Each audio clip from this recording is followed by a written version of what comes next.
Tanya, give us. Wow, we're live. Council President Bas, it has been a minute to have you back on a live with me, but I am excited about what we're talking about tonight. Thank you for being with me. Thank you for being with us. And for the people who are tuning in to learn more about the Fair Share big business tax, it's going to be really interesting to hear the facts and the data that we bring out today. So just before we get started, I just wanted to just give a little context for why we're you all know Council President Bas brought forward an equitable business tax 2 years ago to the City Council to level out the flat tax that has been a part of Oakland's business tax structure for the last 20 plus years in the city of Oakland. So with that particular structure that we have in the city, small businesses pay the same proportional tax rate that some of our large corporations pay. And Council President Bas wanted to make it fair. So we're going to get into what that actually means for the residents of the city of Oakland. And we're going to talk to a few of our experts. One in particular from UC Berkeley. And so we'll get into that a little later. But Council President Bas, tell me and tell the people who are watching today why you thought it was important to bring this kind of legislation forward. Well, first, Councilmember Fife, thanks for having me. It has been a minute since we've done a live together. It's really great to be here with you and with everyone who's watching today. So, for me, I really reflect, having lived in Oakland for 25 years, having lived in the Bay Area longer, that Oakland is one of the wealthiest regions in the entire country, right? We should have enough resources to service all of our residents and all of our businesses.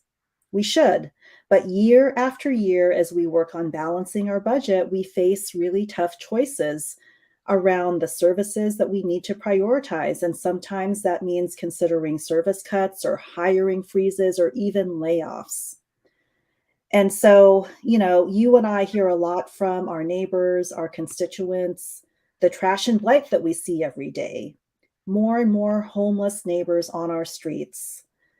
The lack of jobs, of opportunity, of affordable housing, all of that is unacceptable, especially given the wealth that exists here in Oakland and in this country. And so I believe the resources are in our community. They're just not being equitably distributed. And so when I entered office, even as I was running like you, I made a commitment to grow our city budget, to look at new revenue streams, and to create equity and fairness, knowing that here in Oakland and across the country, big business has to pay their fair share. Right. And as you said, our business tax, our business license tax is over 20 years old. It's outdated. It is a flat tax. That means if you are a mom and pop retail shop, maybe you've had that shop for decades, it's been handed down through your family, you pay the same flat tax rate as Target or Whole Foods and Amazon, for example. So that's unfair. And we have an opportunity to catch up to similar jurisdictions like San Francisco or San Jose, update our tax structure, make it more equitable, and create a tiered or progressive structure so that the tax rate that you pay goes up as you have more gross receipts. And so the goal here is to update that tax structure, make it more equitable, to address this inequity between small businesses and large businesses. And by doing that, we're going to be able to raise tens of millions more dollars for city services. We'll be able to strengthen the public services we provide to our neighbors and our small businesses. And it will provide an opportunity for those big businesses to pay their fair share. So for me, it's a win-win because the resources are there. We just need to make sure that everyone's paying their fair share. We can raise more money for our city budget and deliver those services that small businesses really need, that our residents really need. So I have a question for you. You said it all. Well, I do have a question for you, Councilmember Fife. So, okay. When you ran for office some years ago, and I was really proud to support you, I know that part of your platform, part of what you campaigned around was exactly this issue. And I would love to hear from you. What are your thoughts about moving this forward? I'm really happy that you're co-sponsoring with me. Tell us a little bit more about how you feel about this and what you think the opportunity is. Well, thank you for the question. And I think the opportunity is just exactly what you said. It's opening up the resources that are right here in our community to create more possibility and opportunities for all residents. I mean, right now there are organizations in the city of Oakland who are headquartered in the city of Oakland who have made record profits during the pandemic. And for us to have a flat tax system that allows large corporations to pay the same business tax, business license tax as small businesses, to me is part of the issue that we have in this country. I recently saw information of data that a local economist put out about the wealth that's been generated by corporations for corporations throughout this pandemic, and it really is obscene. And so you have this accumulation of wealth at the top that never trickles down to the residents, the everyday residents who work really, really hard in the city, and it's just unfair.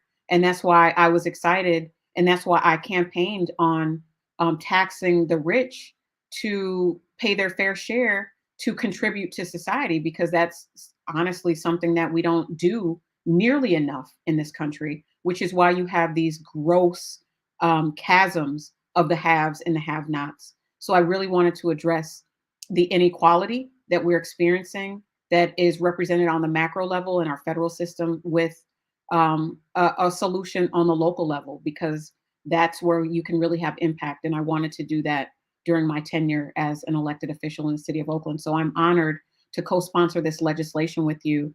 And I have so much respect for the time and energy that you've put into it over the last few years, because it's not easy. This is a deviation from the status quo and the way that people do things. And it's uncomfortable.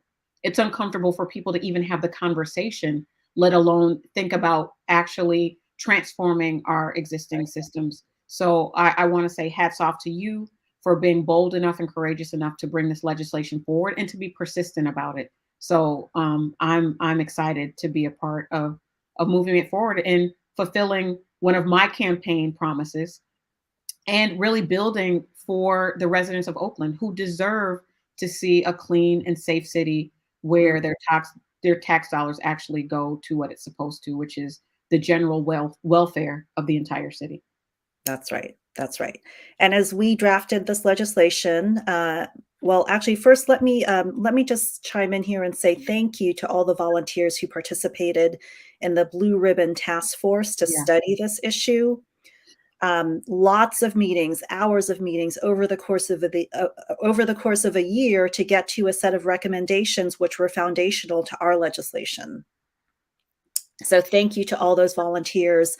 And as structured, 20,000 businesses, many of them owned by, local Oaklanders, BIPOC community members, will get a tax break or pay the same rate.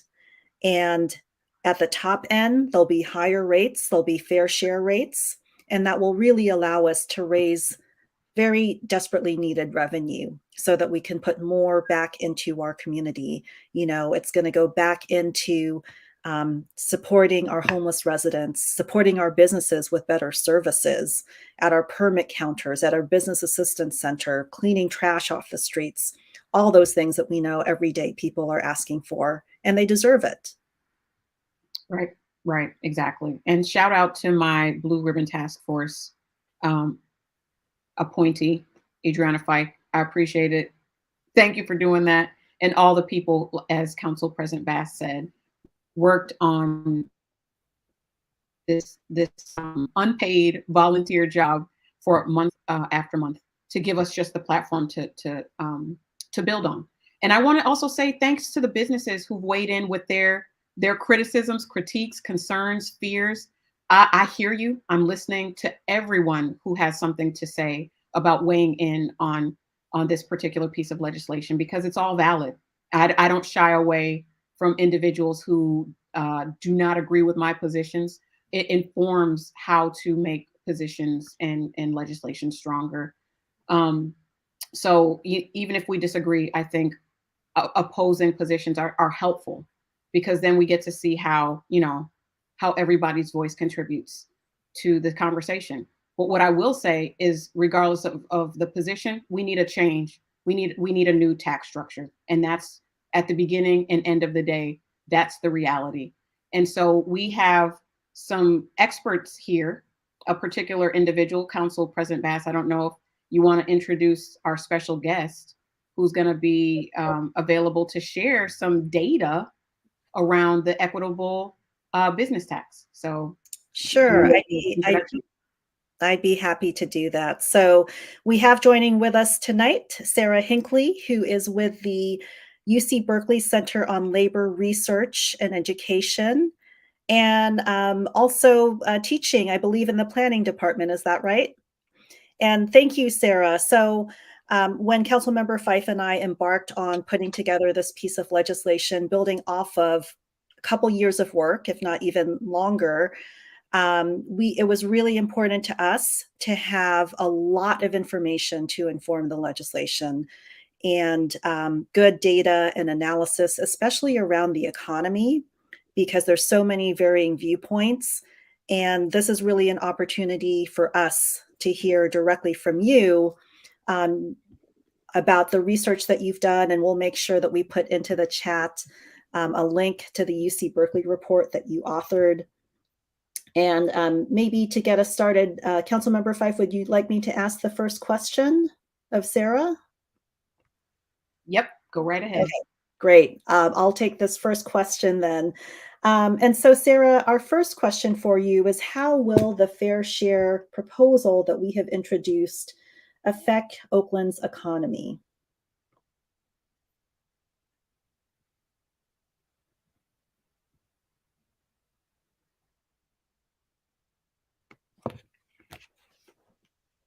Okay, sorry, I got kicked out for a second.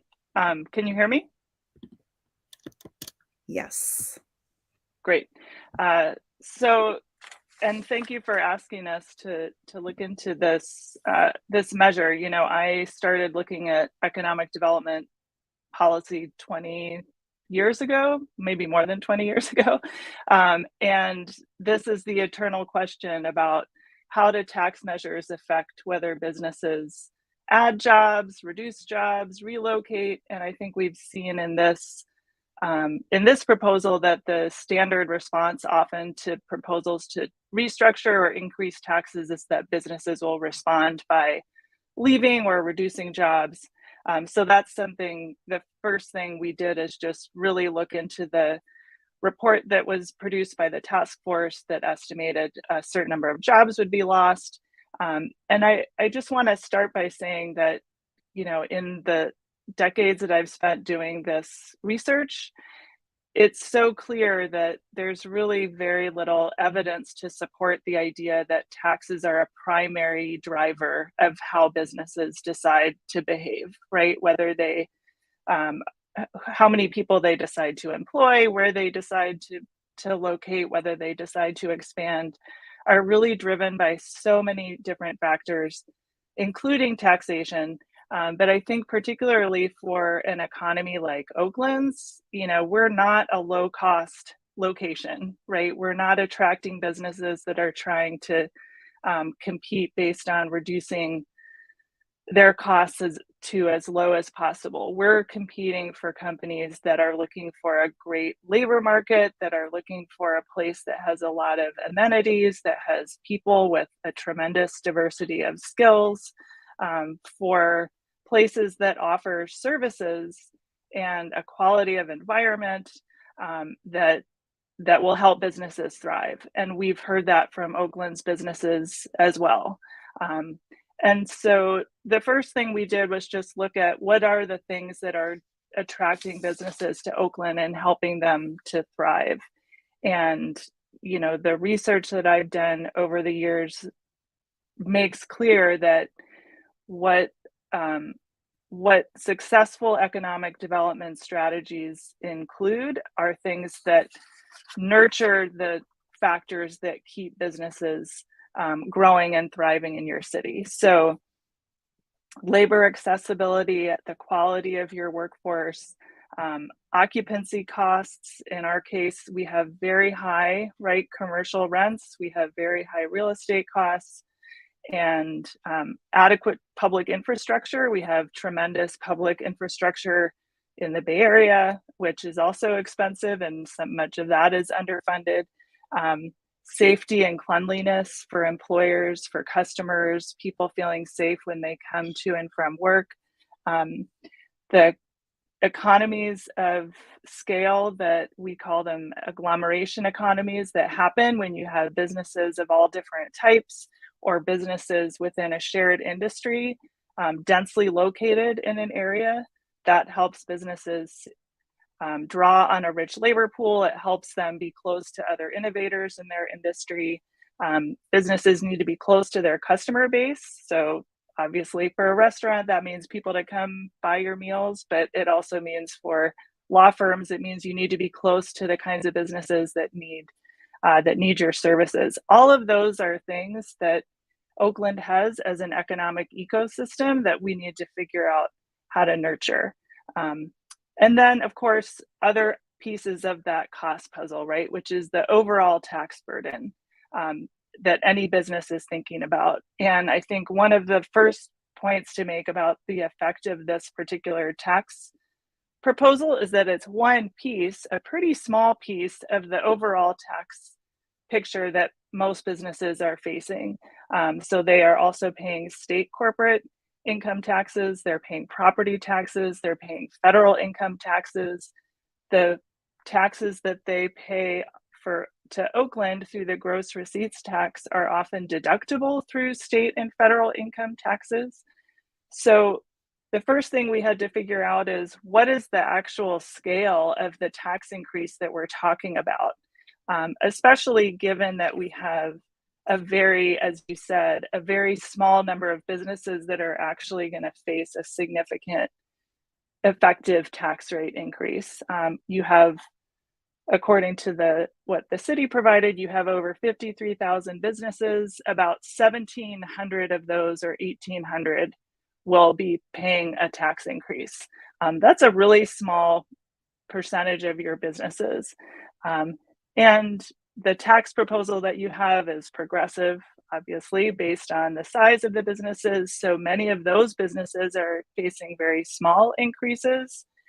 And then, as I said, many of them will be able to deduct that from their overall tax burden. So to try to estimate the degree of tax increase that they're actually facing, and then put that in the context of all the other costs they face and all of the benefit that they get from locating here, I think we came to the conclusion that the assumptions that were built into the task force presentation were pretty pessimistic as far as what's supported by the research, right, in terms of how businesses are likely to react to the tax increase as you've structured it. And then the other piece is that, of course, that money is going to be used to support the kinds of services that we've heard businesses say they need, which is addressing all of these quality of life issues around the city, addressing the need to have city positions filled. We looked at data that the city provided on the vacancy levels in many departments. That hurts businesses when they can't get services from the city, or they can't get permits processed, when they can't get streets cleaned, they can't get infrastructure repaired. So that's all of that additional investment that's possible with that additional $40 million also helps the economy, helps businesses reduce their own costs if they don't have to take on or internalize some of the costs and risks of having understaffed city offices, for example. And the other piece I just wanted to mention, especially given that you originally brought this up in 2020, is that at the beginning of the recession, or the beginning of the pandemic, many of us were very worried about what was going to happen with revenues in California, right? And as it turned out, the state tax revenues have gone up significantly because California has a progressive tax structure that takes advantage of the fact that those at the top, individuals at the top, households, have flourished during the pandemic. And the same thing is happening on the business side. That a lot of the predictions about how disastrous this would be for businesses has really been the experience of very small businesses. It has absolutely been a devastating time. But for these large national businesses, we're not, as a society right now, able to capture that, and as a city able to capture that growth, that wealth. And it shows in the fact that we haven't been able to shift some of that burden, not just to our largest and most profitable businesses, but it also means that residents are paying a greater share of taxes. So to increase the pool of revenue that you're able to get from your business community, and to do it in a way that is strategic, that focuses on sectors very differently, that target sectors and businesses that are large enough to support that tax increase, it is smart economic policy. And I think it's natural, as Councilmember Fife said, it's natural that the business community pushes back. It's natural that they would say any tax increase is going to cause us to move or cut jobs. That's a common refrain. It's a natural way to express their self-interest in preventing a cost increase, and that's fine. As a researcher, I get troubled when we see research being used to say, yes, those claims are actually going to become reality, because the research over the past 20 or 30 years suggests that in reality, even though businesses will often say tax increase will make us leave, or if you give us a tax subsidy, we'll add jobs, in reality, often that their claims don't bear out. And so I think if we look at how businesses use research to understand how they actually respond to changes in taxes, particularly small changes in their overall tax burden, that what I'm seeing in the way that you've structured this proposal doesn't suggest to me that it's a proposal that's going to cost the city the volume of jobs that the task force report suggested. So that's my long-winded explanation of what I think what effect it might have on the economy. Thank you for sharing that. And I could listen to that forever. I don't know. Maybe I'm just different, but I could listen to you talk about all of the details and all of the fallacies that are being perpetuated for a while. But can you also share how this will impact city services?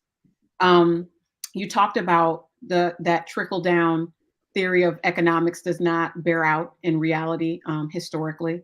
But can you say how even $10 million, $15 million would benefit city services? Can you speak to that at all? A little bit. I mean, we looked through just the overall revenue picture of the city, in California, in our cities, our school districts, everything, we're underfunded, right, compared to the rest of the country in terms of, or at least in comparison to other thriving large urban metro areas, that we aren't able to provide the services that are needed to maintain the quality of life that businesses are hoping for. And I think particularly given the sort of vast inequality that we're experiencing, that becomes very stark in the fact that we have consequences. Many people who aren't able to afford housing, people who aren't able to afford healthcare or mental health services. So that starkness is causing a gap to happen that I think is very visible in California cities, particularly in Oakland. So I think the first way that these public services can help is to address some of the quality of life issues that have emerged because of these vast levels of inequality, right? So giving people housing, giving people services, providing staff that can go out and connect people with resources is going to be important. And the second piece is just public services in the sense of having staff who are available to do the kind of work that keeps a city functioning. I think if we learned anything over the last 2 years, it's that functioning government is really, really important. And businesses rely on that. And when it takes businesses a long time to get paperwork processed, when it takes them a long time to get phone calls answered, when it takes them a long time to get any kind of service they need, that time is costly to them, right? That's their time having to wait to get a permit process to be able to do an expansion or a license renewal that's going to enable them to plan their future business for the next year. That has real material costs for businesses. And we hear about it when we talk about regulation, right? They say, oh, it takes, that costs us money to have to process things. So if you don't have functioning departments that have enough staff, and we see, these are reports that we see that show that these are positions that that you need as a city, but that you're not able to fill because the funds just aren't there. So these aren't hypothetical types of work that you think need to be done. This is actual positions that you're not able to fill. And Sara, that's exactly what we hear from the small business community over and over again. We're hearing it today as we're talking with businesses about the business tax. They need those services in order to thrive. We heard it 2 years ago when we had the Goldman School of Public Policy survey small businesses throughout Oakland.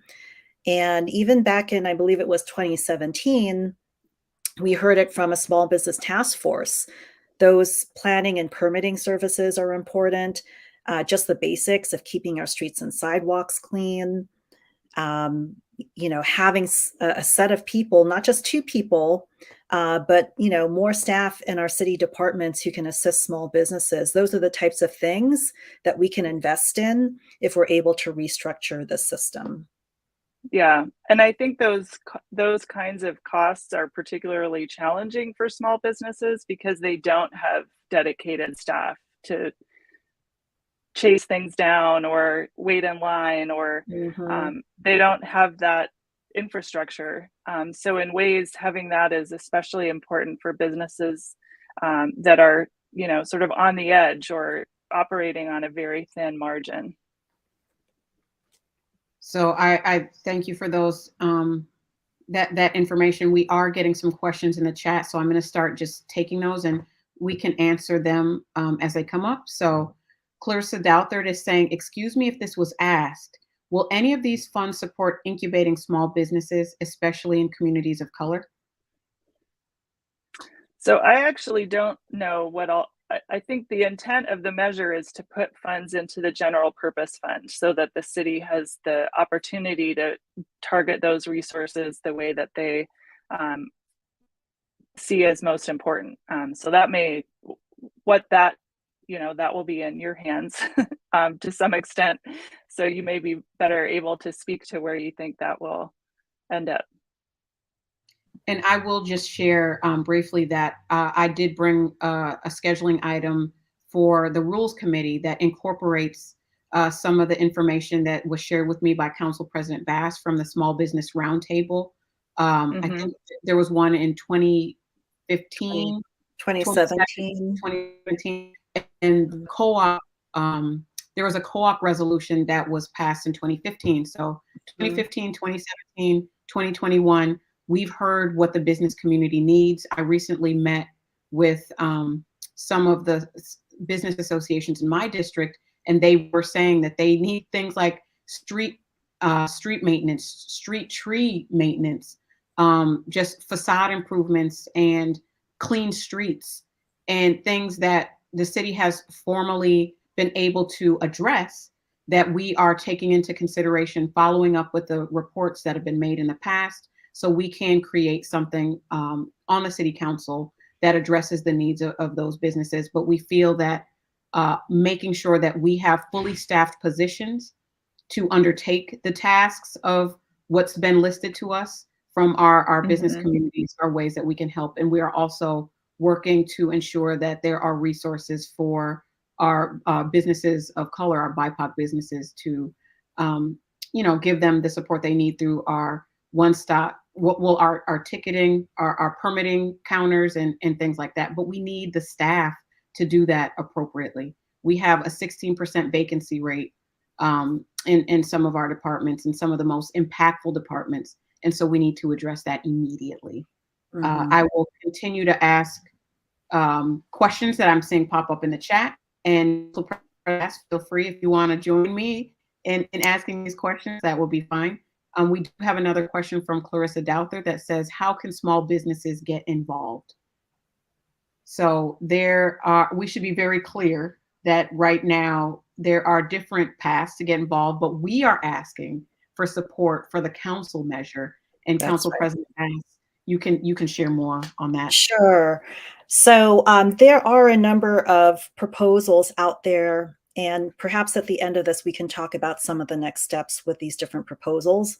But our measure, our fair share proposal that Councilmember Fife and I are putting forward is going through our council process. And in the chat from Deborah Israel, you will see a link to a web page on our legislation. So we encourage small business owners to read that information. We hope that you will sign on to support.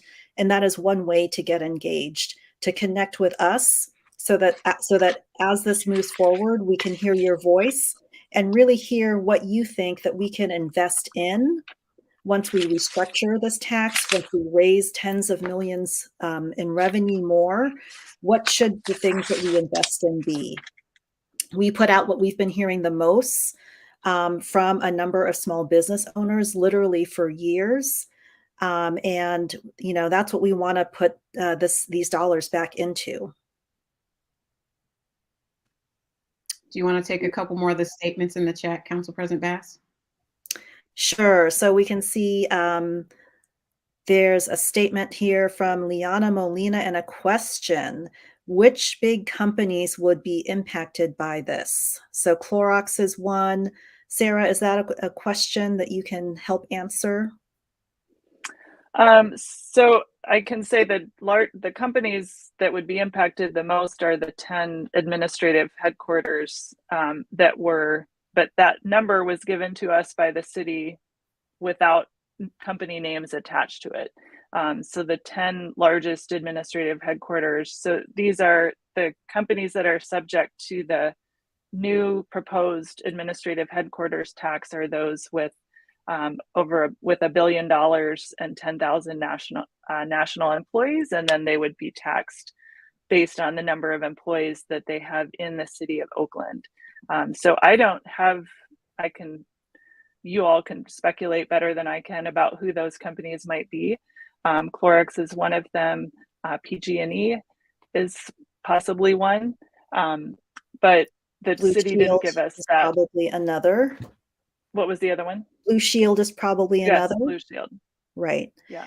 I am just looking at a graph that is in the packet for tomorrow's council meeting.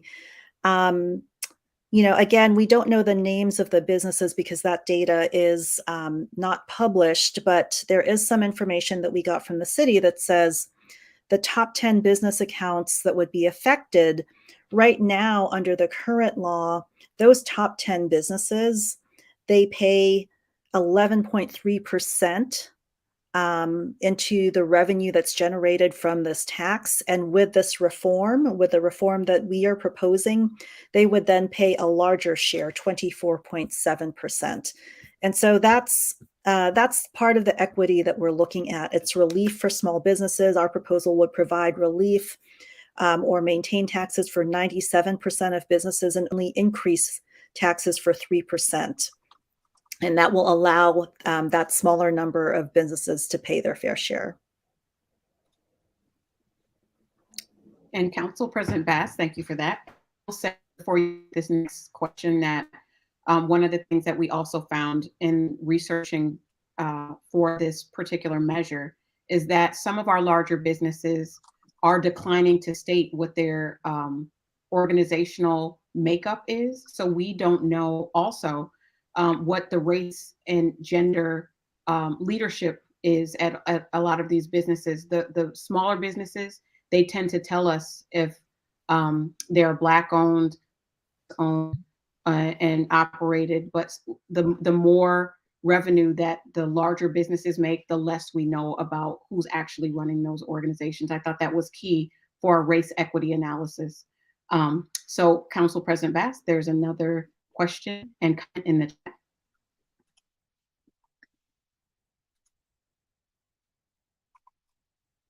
It looks like you're muted, Council President. Okay. So San Francisco has higher business rates than we are proposing. Yes, that is absolutely true. We are making sure that our proposal is competitive so that our taxes will continue to stay below San Francisco. And then this person is asking, can we address the difference in how big business is saying this will mean less jobs in Oakland? Sara, I think this is a really important point for you to address. When we introduced our legislation, we had the city's consultant talk about their analysis and their prediction that there would be future job loss in the thousands. What does your research show? Yeah, so one of the arguments that's been made is that some of the companies that moved to Oakland from San Francisco did so because of because San Francisco increased their business tax. Now, that may or may not be the case, right? They may have moved to Oakland for other reasons, but it will still be the case that Oakland's tax structure is lower than San Francisco's, even if this is adopted. San Francisco already has an administrative headquarters tax, which will still be higher than what's being proposed in Oakland. It's over a 3% effective tax, which is quite a bit higher than what you're proposing. And their tiers of gross receipts tax are also higher and increase every year. So I think the argument that I've heard put out by the business community is, well, Oakland is competing for jobs with San Francisco based on taxes. I don't actually think that's true. I think that companies move to Oakland for other reasons. One of the biggest being that prices were quite a bit cheaper, and that Oakland did a very good job of making the case that having better access to the East Bay labor market, workers couldn't afford to live in San Francisco. There are a lot of compelling reasons why businesses locate in Oakland. So I think the idea that adopting a progressive tax structure that is similar to what San Francisco is doing is somehow going to make them move somewhere else doesn't hold up for me. I think that it's the fact that San Francisco and Richmond and other cities are beginning to adopt these progressive tax structures reflects where things are going. I think communities are realizing that in order to support small businesses and in order to adequately fund services, you simply have to have more modern tax structures that are progressive, that do allow you to have your largest and most profitable companies contribute to keeping the economy thriving. They need a thriving economy just as much as a small restaurant does. Everyone benefits when you have the services that keep your economy attractive to employers and to workers. And that's what this tax structure will allow you to do. Thank you for that. Councilmember Fife, if you don't mind, I wanted to share some information that might be helpful for this conversation. Yes. So when we talk about being comparable and competitive with San Francisco, it might be helpful to give an example. I think everyone knows that PG&E is moving their headquarters from San Francisco to Oakland, in fact, into your district, Councilmember Fife. And as we've been working on this for the past couple years, we've been talking about how this is an invitation to the larger corporations here in Oakland who are already here or who are moving here to really invest back in our community.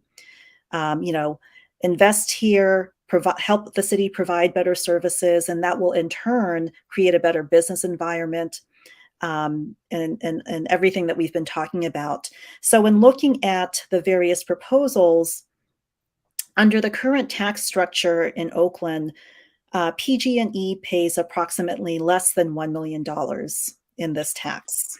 In San Francisco, they pay over $6 million.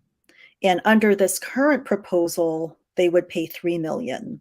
So that's half of what they were paying in San Francisco. Still very competitive. Granted, it is more than the less than $1 million they would have paid.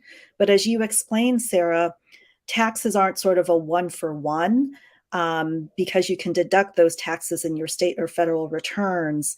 There's a lot of ways that that particular investment in taxes, knowing that it will provide services, can give back to the community. And, for PG&E, there's a lot of different factors that I believe are going into them moving to Oakland. And, we want to be good partners. We really want them to invest in Oakland. And so I do hope that as we hear their feedback, as they work with us, that we will be able to partner together with a range of companies, big and small, because we all know that this reform needs to happen, and it will happen. Well, I told people that we would only be here for 30 minutes, and we are rounding this hour out, or this 30 minutes out, into 45 minutes. But I wanted to give you all an opportunity to have some closing words. I will just share that there was a comment. If we could put that comment back up, I do see that 3 million of billions of profit. I'm not sure what that means, but I can maybe 3 million of billions of profit. I believe that is related to PG&E. So okay. 3 million in taxes under our proposal, and billions in profit. I don't know what their profits are, but it would be interesting to know. Someone shared with me that the CEO compensation for the head of PG&E is $50 million. That's incredibly high. I would like to fact check that. But if that is true, then, as I said earlier, we have a lot of resources, and are they being equitably distributed? I don't think so. And this proposal will help do that. Oh, folks are starting to come for PG&E in the channel. And I will still say, that's a whole other half hour. Fife, we want to work with everyone, and this is an invitation to partner together and do what's best for Oaklanders, our residents, and our businesses alike. As the council member for the district where PG&E has recently relocated, and I will say for people who don't know PG&E, it is our utility provider for gas and electric services. And I do want PG&E to come to Oakland and be a good partner and really be invested in the city.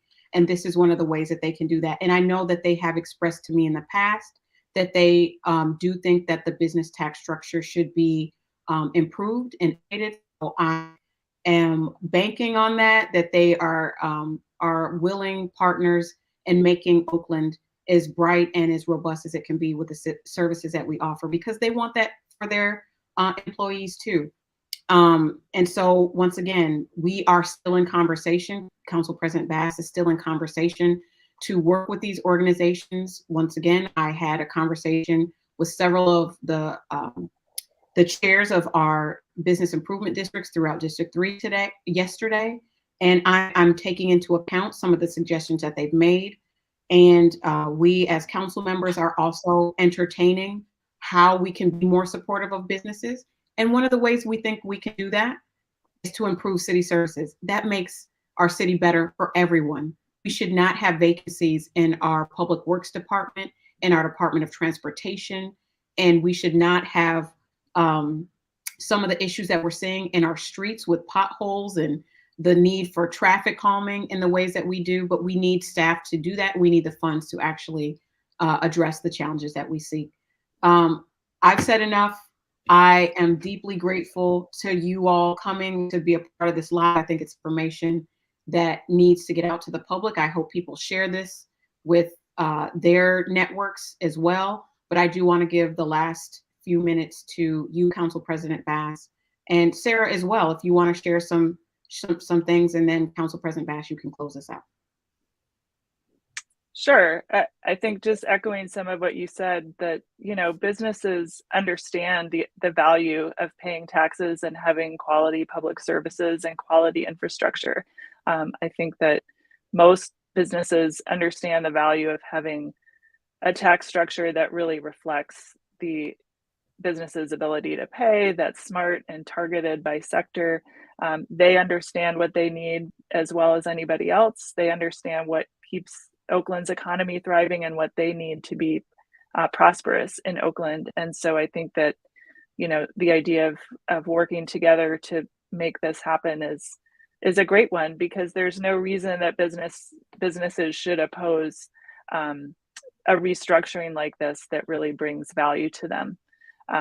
And I think it's also just been so clear over the past couple of years that we really need to be better leveraging the wealth in this region to really benefit everybody, including small business owners, including employees, including people who are using our public services, people who are walking on our sidewalks. And this is a clear way to do that in a way that's very equitable and doesn't add additional burden to residents at a time when people have really want to see their city pursue a more equitable strategy for staying prosperous and resilient. Thank you for sharing that. And I think, Council President Bas, it is important to say that not the burden as typically occurs in the city of Oakland on property owners. And so I think that is so critical. And thank you, Sara, for sharing that again. This is not a tax on property owners. A lot of our taxes are, and this is a deviation from that mode of doing things. So, and I would say that. And if businesses are challenged by this and do want to pick up and move, I just want to say to all of the businesses who do that you don't have to take that measure. And if you do, I will come to the city where you move and organize a change in the tax structures of those cities as well. So you'll have to pay increased taxes wherever you go. So just stay in Oakland. Council President Bas, you have the last word. Thank you. Well, thank you, Councilmember Fife, and thank you, Sara, for this research and for sharing it with us. I also want to give a shout out to my appointee to the Blue Ribbon Business Tax Task Force, and that is Ari Takada Vasquez. She chaired the task force, and I appreciate her putting all those volunteer hours in, and also heads up the Oakland Indie Alliance. So we've had some really great engagement and leadership from the small business community, and super appreciate that. I'll just wrap up with a couple thoughts. You know, I think it's important to just make sure Oaklanders understand that our tax structure for our business license tax is over 20 years old. It's antiquated. It's a flat regressive structure. And so our plan is to address that inequity between large and small businesses who pay the same flat tax rate, no matter how much gross receipts they have. And so this is an opportunity, again, to invite the large corporations to pay their fair share. And in return, we can invest in strengthening the public services that we provide to support our residents and our businesses. And I hope folks get engaged in the chat. You'll see the link to the UC Berkeley report. You'll see the link to our website that has more information and a place where small businesses can sign on to support. And the next step is that tomorrow at 10 a.m., we have our Rules and Legislation Committee meeting, and we will hear an analysis from our finance department on the various proposals. In addition to our legislation, there are 2 ballot measures that are gathering signatures. There is the 2020 proposal that I had put forward, the recommendations from the task force. So we'll hear analysis from our staff about all of those measures. And we will also be scheduling the next step for our proposal. So stay tuned, and we'll be sure we share that with all of you as well.